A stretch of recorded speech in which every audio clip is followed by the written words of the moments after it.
the Spirit Sessions podcast.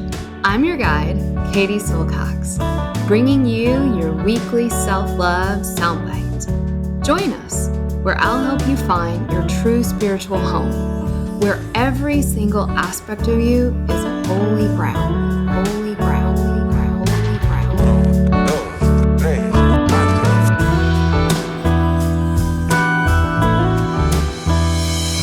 This is a Spirit Session podcast with Katie Silcox. Venga chicos, empezamos. 5, 4, 3, 2, 1, 0. All engine running. Liftoff. We have a liftoff. Hi everyone, Katie here. This podcast is intended to inspire you, educate you, and most importantly, support you on your journey towards knowing who you really are, that inner self, that inner teacher. I am not a psychologist or a medical doctor and do not offer professional health or medical advice on this podcast. If you are suffering from any kind of psychological or medical issue, please do the right thing and seek help from your qualified health professional. Hi, everyone. I hope you enjoyed our newest member of the team, Dr. Shivani Gupta. She's an Ayurvedic practitioner, a turmeric researcher, and a speaker who blends classical Ayurveda with functional medicine. She has not only a master's in Ayurvedic sciences, but also a PhD in turmeric. Yes, in turmeric. Her new book is out. It's called The Inflammation Code. And her class in Ayurveda school is called Ayurveda and Inflammation, From Root Causes to Super Spice Solutions. I know you're going to enjoy this talk.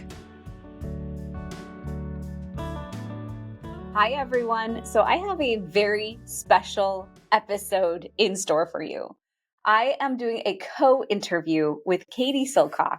This interview is going to go live on both podcasts, and I can't wait to have this amazing conversation. So welcome, Katie.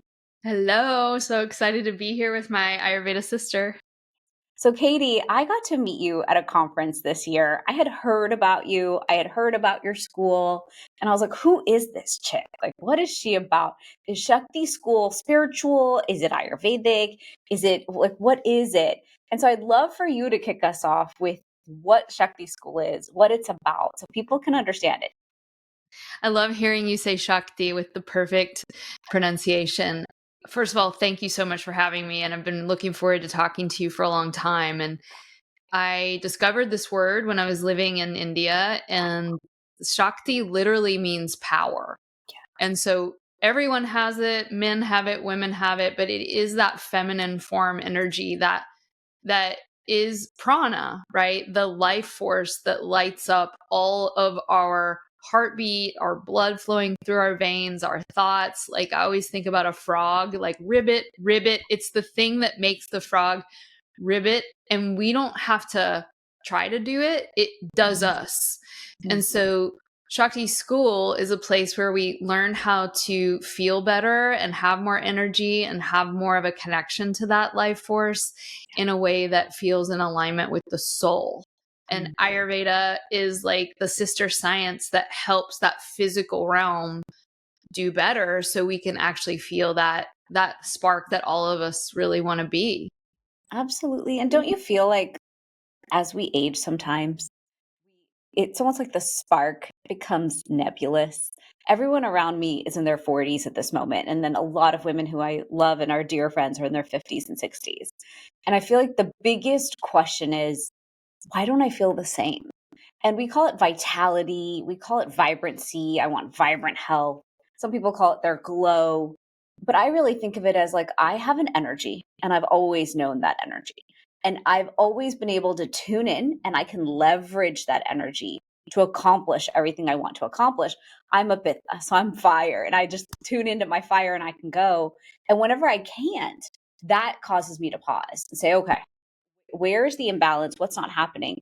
And usually the one thing that's missing is self-nourishment. Like totally like we get into, oh my gosh, I have to eat clean. I have to work out. We have the I have to list, I shoulds. We should all over ourselves. And I always pause and say, okay, well, you're an Ayurvedic practitioner. What's the homework? Write the prescription. And I sit down and I'm like, circadian walks. tea time is me time. I basically write everything I teach down. And then I'm like, okay, so do your homework. It's called self-nourishment. You can't skip over it. So I love that you call it Shakti School. My name, Shivani, means wife of Lord Shiva, or the feminine form of Shiva. And I was looking it up the other day. I was in ChatGPT. I was like, ChatGPT, I know what my name means, but I'm curious what you think.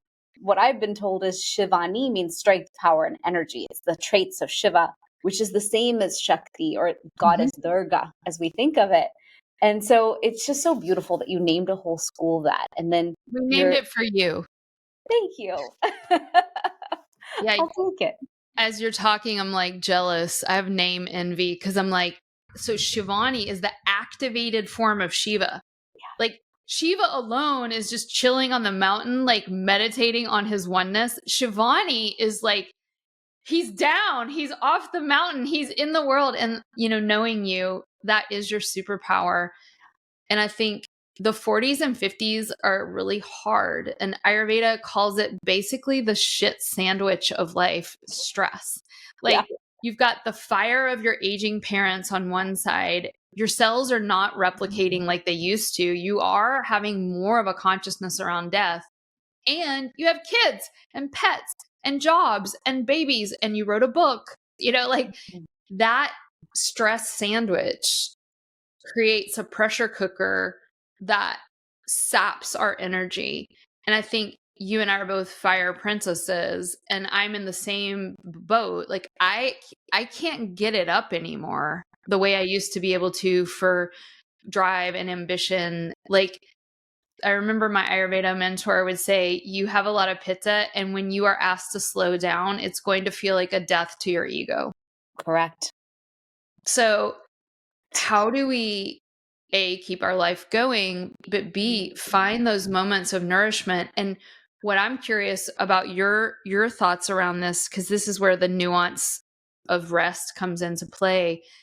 I can build in all the time for neti pot, self-massage, tea time is me time. By the way, your teas.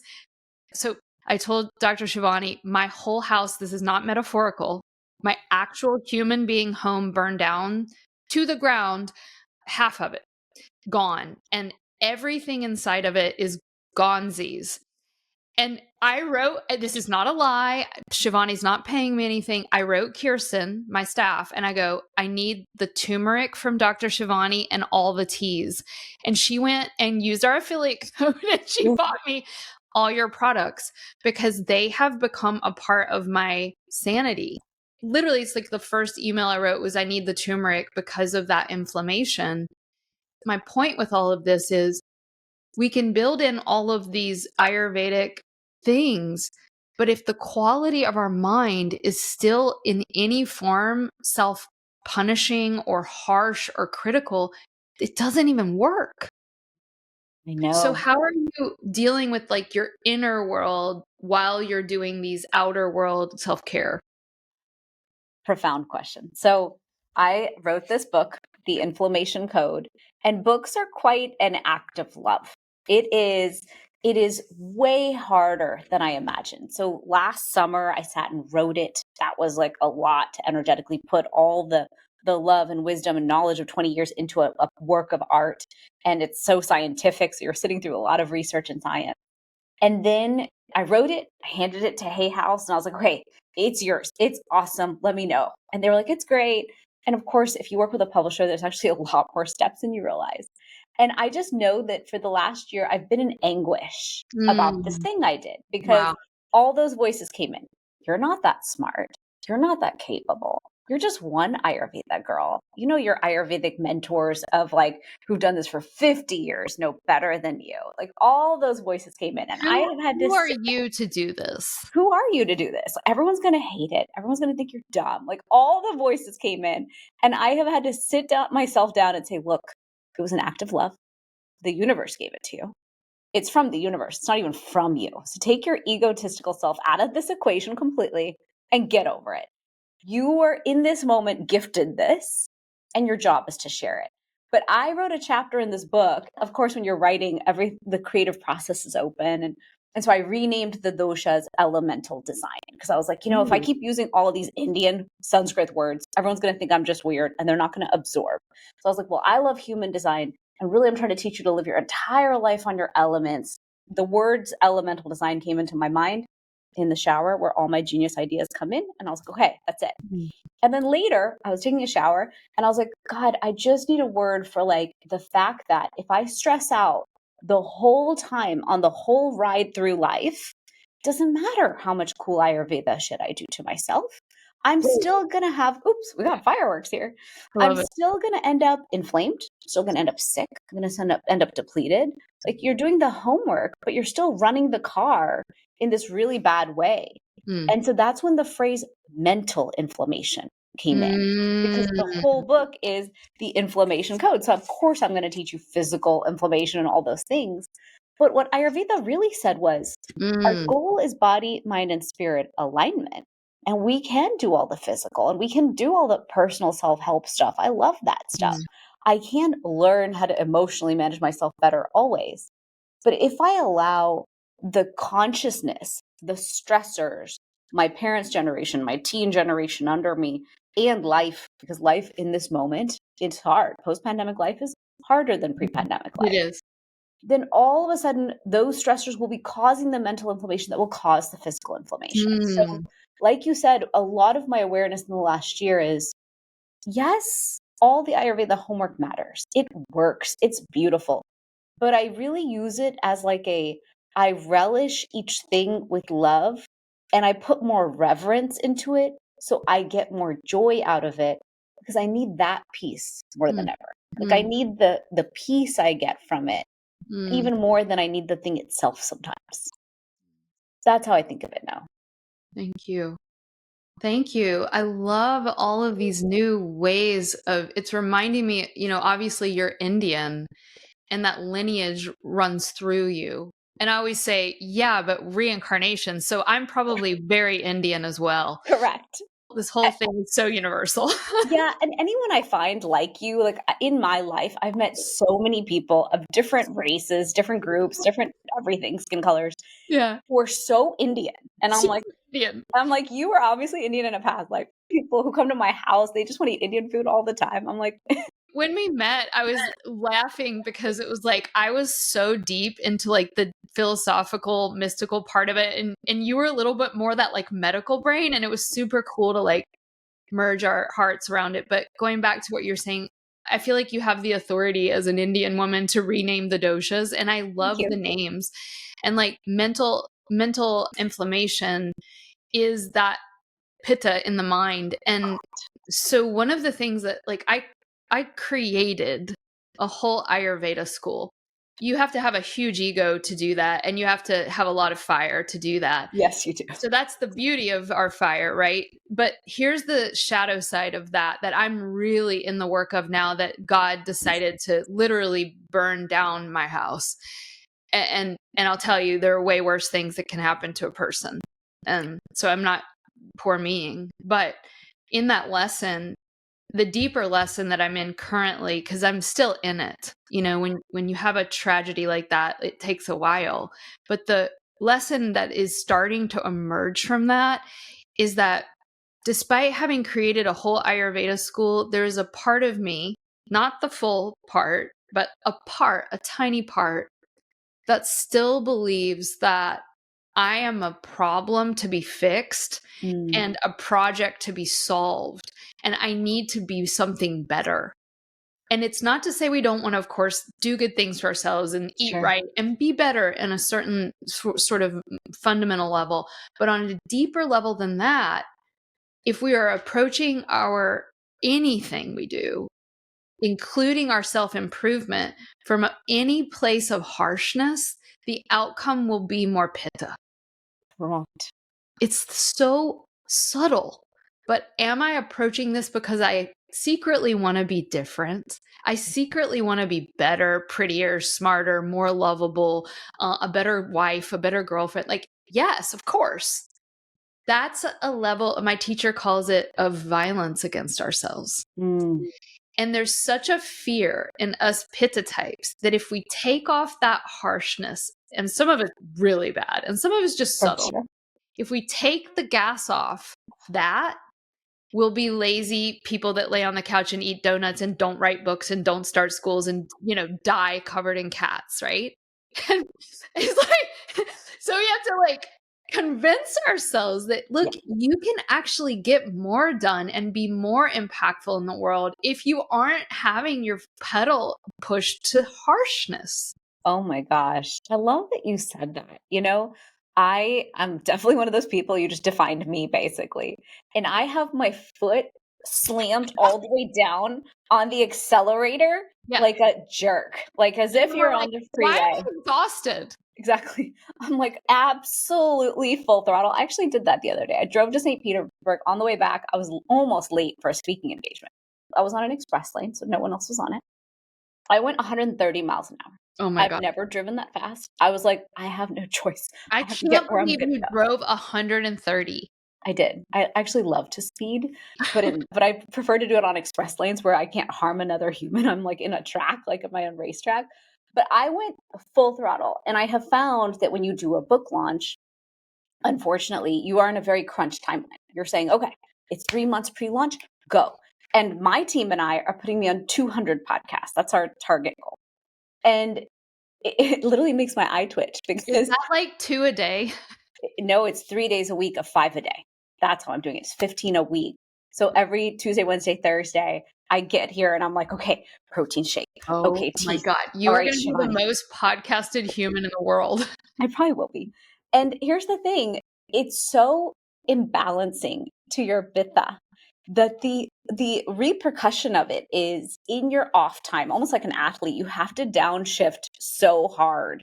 Yeah. And so on my weekends, I'm like, okay, just lay in nature and chill out. But I don't know that just because, like you just said, just because you go full on 100%, 110, and you think that your 0 is restful, I find the 0 is not restful. Right. There's such a momentum. Correct. So there's no slowdown. It's like a pretend slowdown. I literally every day I'm like, can you please go get a massage? Can you please book something? Like you actually have to go do more therapies, chiro, acupuncture, and massage if you're going to ramp up pitta that way. And then guess what? What are you going to generate? Ayurveda says we generate those fires. What's going to happen? You're going to cause joint pain. You're going to cause inflammation in your brain. You're going to cause brain fog. So every time I see the symptoms start to creep up, I'm like, oh, you already know what that's from. You know the homework is to cool pitta. So it's just interesting. I agree with you. We're in a time where we think it's okay to do that. I'm accepting that I chose to write this book and I'm going to do what I'm going to do. But how do I so love myself through it and follow what the book says? Like the book teaches the Ayurveda lifestyle. There's no point burning yourself into the ground, literally in your case with the house. But here's the tantra, okay? But you will. Yeah. And that's why I love tantra. It takes the shadow, it takes the poison, it takes the imbalance, the dosha, and it says yes to it. And I don't think that you're not going to run the pitta right now.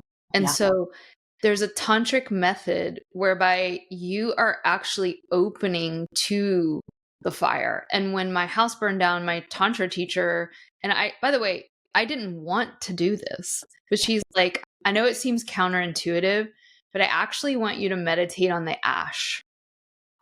I want you to feel the quality of the black, gritty. And I was like, ugh, I just want to get away because everything, literally this hairbrush, I'm holding up a crappy little Barbie hairbrush that I use because I have very fine vata hair.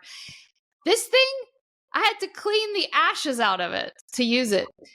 And so everything in me wants to run away from the black soot. And yet, if you can be in your book launch, and I can be in my setting up my life again project while also running a company, and actually open to the feeling of being exhausted or run down or burned out, or it's actually by opening to the thing that we don't want to be the anxious one, the angry one, whatever it is, that we can create this really magical room where the energy behind the anxiety that's running us at 130 miles an hour can be revealed. Mm. It's the opposite. Like, you know what I'm saying? Like, we're like, oh, I'm stressed out, rest. Right. And now that becomes the new school marm who's like, rest, Shivani, rest. And you're like, love, F you, mom. It's actually just like, you could do your 200 podcasts. This is like a master level, right? Yeah. With like a complete openness and zero harshness to all the energies that are going to arise. And over time, that would create an environment of more ease. I don't think it's that we're meant to lay around and get massages all day, although I'd like to. Sure. You know what's interesting? What came up? When I built my supplement company, Fusionary Formulas, a decade ago, I sat down on a friend's couch, and she is like this priestess sage woman. I should probably be talking to her monthly at this point or weekly. Her name's Ragda. She's in Jacksonville. And I remember my son was 2, so my daughter was 5. And I sat down on her couch and I said, Ragda, I don't know what to do. I finished this turmeric PhD. I'm so obsessed with turmeric. I know I'm meant to impact the world with turmeric. My husband and the people around me just found me the best factory on earth with the best scientists on earth. And I think I could make the best turmeric in the world. Mm. But I have a 2-year-old. And I committed to being this organic mama. And my first book was on Ayurvedic pregnancy. So I know fully what we are meant to do to have these organic, healthy, beautiful Zen babies. What do I do? She goes, Shivani, you know that you're pure pitta on fire. And you know you always wanted to create things to change the world in Ayurveda. Mm. So here the universe is conspiring to give you everything to make the best turmeric after you just studied turmeric. And your main complaint is that it's going to make you an imbalanced mom. If you can just allow the understanding that you will be imbalanced for the journey, Yep. and you can go eyes wide open in and say, I'm going to be imbalanced. It is going to be like so all over the place. It's going to be messy. It's not going to be easy. Certainly not going to be a great mom in many instances. And I'll definitely suck as an entrepreneur half the time. If I'm okay with the sucking in all the departments, but I get to build my dream, is it worth it? And I chose yes. And I'm so glad I did. And Fusionary definitely was rough the first 7 years. It didn't make a dime. It was not a profitable entity. And then finally, in the last 3 years, my kids are older. I'm a different person. I've evolved and changed. I got great mentors. Mentors are the game changer. And now we're on this beautiful racetrack of winning. And now that I've known what the suck and the mess could look like so intimately, it was so rough. As we grow it, I can only enjoy that ride because I'm like, okay, we're on the positive. Is it a 10x? No, it's at 20%. But you know what? I know how to do this now in a balanced way. I can actually balance these plates. And so I love that you said that, like open yourself up to what it's going to be. And I think that's the power of the doshas, right? Like once you understand your constitution, you understand the fullness of how imbalanced you can be. And then you have that opportunity to balance within it. And so my question to you, since you're Vata first, whenever I meet Vatas, I'm like, oh my gosh, like Vatas can be such a tornado energy. And I'm so Pitta and I ground myself so much. So how do you navigate life for yourself as a Vata? Like how do you keep yourself in balance? Well, first of all, I'm not a Vata first. Okay. You're Pitta first. Yeah, only a Pitta would tell you like that. Yeah. Yeah, I mean, you look more Pitta. Your personality seems Pitta. You said Vata, so I'm Pitta Vata. Like I'm Vata told me. Pitta through and through. But here's the thing. Vata is the one that has tortured me the most. Vata's been my constant companion. And it wasn't until I actually grounded Vata that I discovered how Pitta I really am. Wow. I'm very uncomfortable with my Pitta. I'm way more comfortable with Vata. I'm way more comfortable with Kapha, usually. Pitta is like terrifying to me. In other words, if you're listening out there, it's often our true nature that scares us the most, and we're running from it. And we get vitiated in all these other ways. And so how that looks emotionally can be like, I'm way more comfortable being anxious and afraid than I am being angry or rageful or hateful.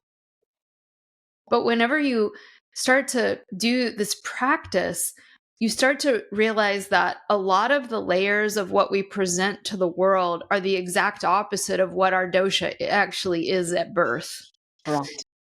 So one of the ways that I've grounded Vata and now kind of dealing more in every way with fire in my life has been this magical practice of working with what are in Ayurveda are called the prana vayus.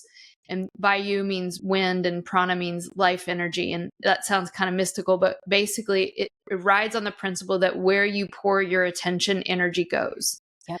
So when we live up in our heads on our screens and our devices, our prana, our energy, and therefore our focus goes up into our hearts and heads and out in front of us. And so our energy body gets distorted. We're up in our heads, we're disembodied, and we're in the future. We're living outside of our bodies. And that is terrifying. Yeah. You have no root. You have no tree root. So at Shakti School, literally, I start every single class inviting our students to come in our body and down, literally feeling our legs, the soles of our feet, and even imagining going into the ground. Mm-hmm. Grounding, people think it's going downward. It's not. Grounding means you're all the way in your body and you can feel the feet on the earth, and you're allowing the biomagnetic current of the earth to come back up all the way into you. So it's like a light socket. It plugs you into the ground. So what I try to do every day for at least 5 minutes, sometimes 20, sometimes an hour, is it's like the hardest thing I've ever done in my life. It's like lifting the heaviest weight. I pour my attention into my legs and into the ground, and I let the earth come up into me. And at first it's like, am I making this up? And it's like, kind of. But then over time, you start to have a more subtle sensing system. The yogis talked about this, and you can feel the supportive energy of the actual earth. So that's a meditation that anybody could do. We talk a lot about breath work in like the biohacking and the wellness world. But here's the thing, Dr. Shivani, breath work can be really bad for people if they just keep pumping all that energy up and out of themselves, which we see a lot of our friends doing, and it's a very male thing to want to like get energy to move up and out of you. If you think about the male organ, it likes to shoot things up and out of it. It's like the feminine actually needs to go in and down. Yeah. And so that's really what we practice for grounding. I don't know if that's making sense, but that's just what we do. It makes total sense. Ayurveda wanted us to be in rhythm with nature. And I think it's interesting to watch the biohacking movement because, it's so much about tech. And the tech is just replicating so much of what Mother Nature gives us. And so whenever I walk through the conferences, I'm like, I want that. And then I'm like, why? It's called Feet in the Ground. I want that. Please go sit in the sun for 20 minutes a day. Don't you find you want to leave the conferences and go outside? Yeah. Yes, I've started doing that because it's just so overwhelming. And then I find people out there absorbing the sun. And I'm like, okay, so you're my people. I got it. We need to have something outdoors. So let me ask you this selfishly, and I think this will help all of our listeners. I think you and I would love to geek out on the very subtle stuff, but like Dr. Shivani is one of our newest teachers in the Shakti School, and you just did a class on inflammation. Yes, we need to do the reducing of the mental inflammation, which is its whole thing, including trauma and all this stuff, right? But what if someone could only start with the more superficial? In the book, like, okay, let's do it like this. My whole house burned down just now. How much turmeric should I be taking every day? Oh, good question. What is the maximum therapeutic dose? That's a great question. And you went through mold, and mold is even more reason to take turmeric. I mean, for me, I'm the turmeric girl. I'm the biggest fan of utilizing turmeric across the board. The whole reason I even built my turmeric supplement was when I finished my PhD, people would come to me and they'd be like, oh, you did Ayurveda. Can you help me with? And they'd say leg pain, knee pain, hip pain, back pain. I have a cold. I have a sore throat. I'm going through a really stressful time. I just learned this person has name X health condition. Yeah. And I would always say, you can take turmeric for that. And my family around me thought I was nuts. But I was like, did you know turmeric's antiviral, antibacterial, antifungal? Anti-inflammatory, antioxidant, anti-aging. Gut supportive. So it gets rid of the bad. It's anti-H. pylori, anti-candida, antimicrobial, right? So it's going to take out the bad, but it knows how to leave the good. So to answer your question, a normal dose of curcumin, according to the research and science, is 1,000 milligrams a day. Okay. So that's 2 capsules. That's so low. So I, Shivani, play with that a lot. In the same science that we have published on PubMed, it shows up to 8 grams a day is safe. That would be 16 capsules. You'd have to have a really compelling reason to go at that level. And I know groups of people for certain disease pathologies. Like an actual medical acute condition. Correct. Right. Like a big one. Like your life is over if you don't start doing some really serious things. Then you would start at that kind of a dosage, and you'd have to be careful because there's going to be a GI repercussion. In Ayurveda, turmeric can be drying. Correct. It can be drying and it can be heating. So we have to be a little careful. Now, when people ask me about that, which is so rare, I'm like, listen, we live in modern day times in air-conditioned homes. So don't tell me it's too heating compared to everything else you're going to do that's processed and trash. And then, yes, it's drying. We should be hydrating. Like we should be watching out. We should be eating healthy fat. Exactly. Like the ghee alone would undo that issue. Okay. So when people ask me directly, I'll guide them personally. I'll say, get on the phone with me so I can personally tell you what to do. And if I personally, as Shivani, am fighting a cold, like let's say the kid came home and I'm like, oh gosh, I don't want that gross thing. I'll take 2, 2, and 2. That's what I consider my high dose. Yeah. And I'll kick something out fast and then I'll go back to my regular dosage. So that's how I think of it, as like you can high dose sometimes, but reasonably and for short periods of time. I remember we had a teacher in the Shakti School in the very beginning named Prashanti. He started the company Organic India. I mean, this guy is like the real deal, like lived in India probably half of his life. And I remember being at his house and he made this turmeric concoction and he was like, yesterday I was chopping wood for 8 hours and I'm inflamed from that. And I remember him saying the amount that I'm telling people to take on the bottle is like the minimum. And you can take so much more, especially for an acute moment in your life. And that really stuck with me. I think I'm going to take some turmeric after this call.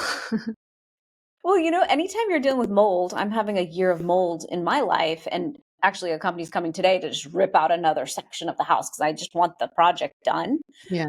I mean, curcumin is antifungal. So it is part of any mold protocol. And so as I'm going through this journey, I'm like, well, we're all exposed to mold. We're all exposed to different types of toxins in our life. We know the toxin burden is rising. Right. We know because of the volume of toxin burdens, we are so inflamed. That's like a whole chapter in my book, is the toxic lifestyle is the problem. And it's the unseen. And so that's where I'm like, what is our defense plan against all the unseen? And how do we just keep that overflowing bucket of inflammation down so that we have the space to keep filling it up with the habits we have? Like I need more space in the bucket. So to me, curcumin is my number one. I love the other super spices. I'm not just about turmeric. That's when I made those teas. I was like, let's make a sleep tea that's actually effective. Let's make an unwind tea that's actually supportive when you're anxious. Let's make a menopause tea because I need those adaptogens every day to cool myself down. Then it's good for menopause as well. So I think we have an opportunity to use Ayurveda in the very modern sense, like get the help. And then once I've gotten you feeling good, then we can talk about lifestyle. Because I find if I'm like, hey, Katie, your life is burning down, but I would really like you to go do some Pyung massage. And I really need you to dry brush. And I need you're going to look at me like, okay, honey, like one thing at a time. Let's get me out of the fires of what's happening. And then I can move forward. Yeah. And it's making me think about the ancient texts talk about this must be adapted for the time, the place, and the people in which it's being presented. And also, this is the challenge of just our time, that Kali Yuga that we're in. Correct. And that is, and you and I kind of spoke about this before we got on the call, and that is, if the diet is not correct, the medicines are of no use. This is what Ayurveda teaches. So you're like, well, wait, okay, my diet is really clean. What's going on? But it is not our fault, in the sense that we are all living in a world where a Whole Foods, organic, grass-fed steak has more microplastics in it than a shitty steak from Costco. In other words, what I'm saying is, I just found out there's a lawsuit, and I'm going to say allegedly, so we don't get sued, but there's a lawsuit against Mountain Valley spring water, which is the most expensive spring water that you buy in bottles that I've been using for 2 years. This lawsuit is saying it's full of carcinogens. They've been lying. So here you are trying to drink the most wonderful spring water, eat the most wonderful grass-fed steaks, and do all the right things. And we find out it's full of plastics and carcinogens. It's like there's a certain level of divine surrender we have to have around it. And that's why, something like turmeric in your products are really important, or people coming to Shakti School is so important, because this is a spiritual dilemma where at some point you just have to surrender to the culture in which we live in, that they weren't living in India or anywhere. There weren't microplastics and everything, but guess what there was? Snakes that would kill you. And, the average lifespan is going to be 40. Right? So there's give and take. But I think also having just throw your hands up at some point and be like, you know what? There is going to be microplastics and mold and toxins, and we just have to keep living. Correct. This is our karma. It's true. And, when I taught in Shakti School a couple weeks ago, I was so impressed by the women there, because I was watching them. I was like, I'm so curious. Like, who are these women who chose to study Ayurveda and take this step forward in their lives? And as I watched them, I was like, this is a group of women who are seekers. They're seeking something. They're seeking vitality and health for themselves. Maybe it was a health struggle journey they went on with their families. In my case, the whole reason I studied Ayurveda was I was surrounded by a family that was all diabetic.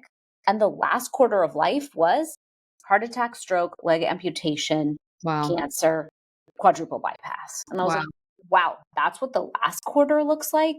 We are so screwed. I know my parents are screwed. I know I'm screwed. Every cousin, I'm a very close-knit, big family like we usually are in the Indian culture. So I was like, well, I statistically need to fix this, or we're all going to end up like them, like the grandparents and their siblings, because back then they all had 5 siblings. Are you the firstborn? I am. Of course. Yeah. The firstborn always thinks it's her job to save the family from ruin. I have been doing that since I was like 10. I was like, I have to solve this. I have to win. I will cure diabetes. That was my goal, my whole life. You were the firstborn. Yeah. And I was like, I will find a cure in this life. So that's why when I found turmeric, I was like, oh my God, are you kidding? I'm Indian, and my turmeric in my kitchen could have done that. Why didn't you save my family? Right. And hello, India, do not follow the Americans. Like, you guys in India are starting to get the Western diseases inherited from our culture, so it's no longer a Western Eastern thing. It's a global. I remember I lived in Costa Rica when I was 16. And when I went back in my 20s, I was shocked. Yeah. Everyone, when I lived there, they were eating rice and literally turtle meat. How wonderful, right? They looked like beautiful, beautiful beings, right? I go back, they were all obese. They were eating chips out of bags. Yep. I mean, the West has exported the worst aspects of itself. You travel, I go to Italy, and it's one of my favorite places. And it's like McDonald's, all the stuff. And I do think that we've have this like horrible global agenda of exporting the worst garbage and literally converting other cultures to believing that the garbage of our country, I'm American born, like the garbage part of our country is what we should export. And that makes no sense to me. No. Like, we have, as a planet, forgotten that each of our cultures have so much beauty, and that ancient wisdom is what matters. And that's why I love that we met, because I was like, wow, we just have different flavors of teaching this incredible wisdom and science.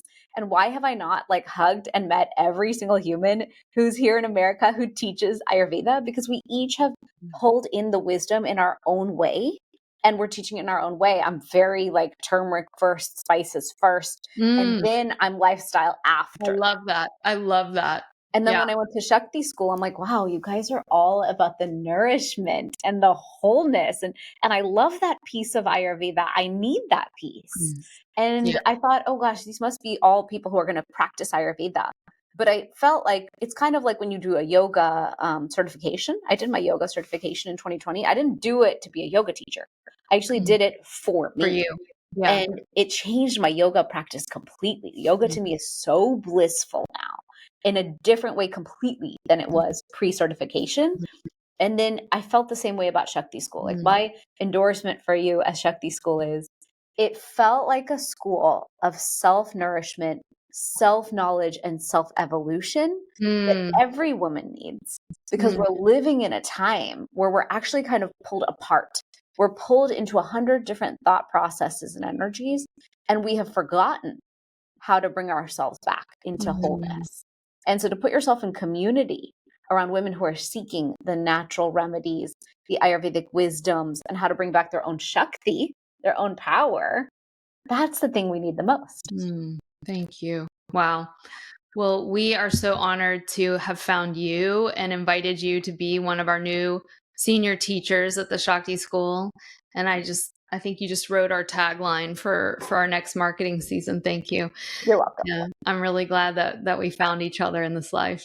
Yeah, and I was so excited when I met you because like you made some comment and I was like, oh, she's a modern Ayurveda girl. He's naughty. I'm naughty. I'm crude. I'm crass. Yeah. I was writing something today and it was like, we had Dr. John Douliard as one of our senior teachers. He was with us last week and he started the class off. He was like, hey, a lot of Ayurveda schools are struggling right now. And I hear a rumor that the Shakti school is blowing up. And I'm just laughing. I'm like, who knows what are you talking about? But it's true. And it's whatever that means, our spirit is blowing up in the sense that we are so real. Like I was writing this email and it was like, we're so obsessed with these ancient perfect codes for living when a lot of these women are addicted to iced coffee and Instagram. Like, meet people where they are. Real life is really hard for a lot of women right now and men. And I think having that place where you can come and truly feel like you don't have to be this like holy, perfect person that's going to do all these Ayurveda routines every day. It's unrealistic. It is. And I'm a big fan of like spirit first, then everything else second. But sometimes you have to interrupt a pattern. And I think that's where the herbs can be huge allies. Like I always tell students, it's really hard to connect to God if you're super constipated and inflamed. Totally. So get the inflammation down, get your poos going, and suddenly you're in a good mood and you can feel the divine. I love that. What a way to explain it. But Maybe that's the title of the podcast. Yeah. Yeah. I love it. No, it's true. We in Ayurveda definitely want everyone to do everything right. And I feel that sometimes. And it was humbling to write a book because you're like, oh my gosh, is anyone going to do 10% of what I'm saying here? And so I worked with an editor and she cut like, I hate when editors cut so much out, but she said, we have to simplify. Yeah. We have to keep it easy. We have to keep it attainable. And I think that's why when we met, I was like, I have certain things I do that I know are 100% not Ayurvedic. My stress tell, like if life is going to crap, I remember my mom was getting a surgery and I was here in Florida. She's in Houston, Texas. I was freaking out, couldn't function. And what did I reach for? Chardonnay and nachos. Those are my tells. The minute I reach for those, I remember I had a nanny when the kids were little. The minute I heated up nachos and opened a bottle of wine, she goes, children, we have to go now. There's something so wrong that Shivani would reach for her like biggest stress tool because she literally can't process what's happening. Yeah. And so it's interesting. My kids even know it. They're like, okay, all righty, we're going to go watch TV. We'll see you later, Mom. So there you go. Everyone, if Dr. Shivani and Katie are reaching for the Chardonnay and nachos every now and then, like we all have to take the pressure valve off and just give ourselves a lot of grace. I think we're all doing the best we can. Yeah, we are. And the awareness of it, right? Like when I see myself thinking about certain foods or certain things, Ayurveda's given me the language to understand, oh, okay, you want your gluten-free pizza and you've thought about it 3 times today? What's the issue? What's going on? And what is the antidote? The antidote is feet in the ground. The antidote is more tea time is me time. The antidote is you jammed your schedule too hard, honey. Build breaks and go do the one thing your intuition tells you need, like trust the voice that's coming through. Don't make it that the self-care list of Ayurveda or wellness or biohacking right now Wow. truly jams the schedule harder. And then Totally. you're wondering why you're in the mess that you're in. And Right. you don't want to do any of it. Because Right. a lot of Right. times I do refer to functional medicine. People who come to me, I'm like, hold up, I need a lot of diagnostics on you. I actually have a lot of feelings about what's happening there. I want a stool test. I want this data. And the minute they go to functional medicine, they're like, gosh, why'd you send us? That's a lot of science. That's a lot of work. That's a lot of homework. And I'm like, well, sometimes we need it. Yeah. And then I can help you on the Ayurveda side. Right. But it's so overwhelming. Sometimes people can't even begin that work. All the sciences matter, but you have to make space for you too. So I have a proposal for you. I have a couple of fun things that I think we should use to end the interview. Okay. Do you want to do an Ayurveda, the world's first Ayurveda girl power lightning round with me? Let's do it. All right. Lightning round with Dr. Shivani and Katie Silcox. What is your favorite Ayurvedic herb, the one that you would take to a desert island? Oh, definitely turmeric all day long. Turmeric's the best thing ever, and it does everything. So I'm going to say Triphala. Triphala! Triphala is so good. So good. She does everything. And I love in Ayurveda, Indians are so hyperbolic. They're like, you don't have a mother? Okay, take Triphala. It's like the worst problem a baby could have. No mother. Just take Triphala. Okay, second one. What is the most underrated Ayurvedic ritual that people overlook, but it's a game changer? Ooh. Gosh, they're all so good. Okay, I choose tongue scraping. Wow. People underestimate the power of tongue scraping. I have healed people's constipation with tongue scraping. I believe it's the best ama toxin reducing support we can have every day. And honestly, I think it's the one thing I will impact the world with the most. And it's not going to be turmeric. It's actually going to be tongue scraping. So that one to me is an exciting one because it's so powerful. Now, I was going to choose Abhyang because Abhyang is like, to me, mega powerful that we underestimate, but I go with tongue scraping. My brain is saying neti pot because I don't do it enough and I need to. And I think there's a whole spirituality around neti pot. So yeah, neti pot. What's one modern wellness trend that you think your ancient Ayurvedic ancestors would roll their eyes at? Cold plunging. What the absolute F. The fact that we as a society think we can all cold plunge, I think is beyond insanity. Totally. Like, why do we think, oh, all the men can just go jump in, and so we as all the women can? Especially the Vata. Agree. Exactly. I'm like, I cannot even. 55 degrees is all women need for cool. Yeah. Last one. If there were a theme song to Ayurveda, what would it be? Ooh. Oh my gosh. You know Snatham Kaur, the artist who sings all the yoga music? I love all her songs. So whenever I need to cool down, calm down, center and ground in my day, which is usually before every podcast I do, I'll listen to her music. She has a song called Om Namo. She has Rama Dasa, like all those songs. Any of her music, I find, to me, is the anthem of Ayurveda because it's so centering, grounding, and aligning. So I enjoy that music a lot. Wonderful. Yeah. I'll add, there's a song, I grew up Southern Baptist, and it's so sweet, and it's called I Surrender All. And I think just starting from that place of just openness and surrender, what a fun time. I'm curious, what is your wellness tool that's modern that you think is the nuttiest? Oh, I skipped it. You're right. I think that what I would say is that I think if our ancient Ayurvedic ancestors came and walked in on a biohackers conference, they would just roll their eyes at the whole thing. Even though I'm a biohacker, I have like a lot of products that I actually love, as I know you do. And a lot of our friends run these companies. Yes. But I think that they would come, and I think even our friends that run these companies know this. They would go, what? Just go outside and dance and sing and be with each other. And I think that really speaks to the modern place that we find ourselves, where what makes us divine is actually what makes us human. It's nature, it's compassion, it's love, it's relationship, it's creativity, it's intuition. It's all these things that AI will never be and technology never can do. True. And I think as long as we keep that as our North Star, get the biohacking stuff. But that I think is the big eye roll. Absolutely. I mean, I love a lot of the biohacking tools. I have an infrared sauna. I I love it. have the PEMF mat in my Love office it. chair, Love but I it. consider those enhancements, Yeah. right? I know that on any given day, what if I don't get out in nature enough? I need the Yeah. support. Yeah. What if there's mold in my life and I need to detox harder and bigger than my time I'm going to make for panchakarma or my seasonal detoxing? Yeah. So to me, it's an enhancement, but I agree with you. Sometimes we go so overboard, and I wonder if we're going to spend hours biohacking when the same, like just a slice of that could have been used for the Ayurveda rituals and we would have won anyway. So to me, I agree with you. We are living in this crazy modern time. And I think what we're craving the most is that wholeness and that nourishment. And I know that you teach it in Shakti School because you're bringing all that wisdom together into one place. I saw it because I logged into school and I was like, I just want to sit and do this. This is amazing. Me too.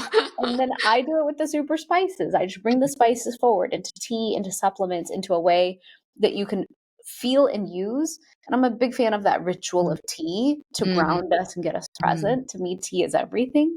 And so I just wish that everyone would try Ayurveda. Just step into this world with us because it's a really beautiful world. Well, can people buy your book now? Yes. So the Great. book, The Inflammation Code, is available on Amazon, Barnes & Noble, and everywhere that books are sold. So yes, it's available. It's called The Inflammation Code. Great. We'll definitely put the link in our show notes. And everybody, if you're interested, Dr. Shivani is our newest teacher. Level 1 is happening now. Our signups, do not wait, get in. And as she said, this is not just a school for people that want to be coaches. This is a school for women in general. So we'd love to see you there. And I'll be, and there will Dr. Shivani be as well. Awesome. Well, thank you everyone for listening today. This has been a co-episode. I haven't even done that before, but talk about fun when you're so aligned and you're speaking the exact same language. So thank you for joining me on the podcast. I'm so glad I got to join you on yours. And stay well, everyone. Thanks. See you guys. A big special thanks to Kevin Carlisle of Goodbye Gemini, who wrote this beautiful podcast music, and to DJ Juan Pablo Jimenez in southern Spain for mixing it and making it magic.